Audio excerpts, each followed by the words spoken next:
ROG, how are you, man? Not so bad. And yourself? Very good, very good. So what have you got for us today? Today we have this beautiful little piece of machinery called the ROG Zephyrus M16. Let's fire this baby up.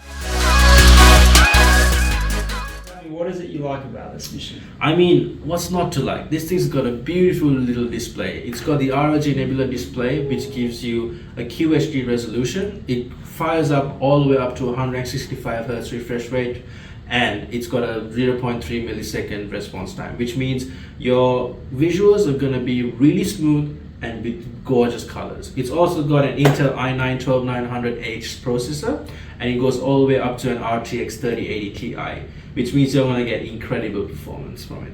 Yeah, and what about the cooling of this machine? Well, we do know that gaming laptops, they generally do tend to heat up.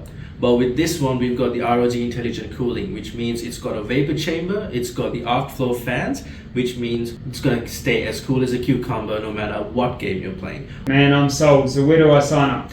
Just check out our website and you can find all the prices and the specs you need. Take a look.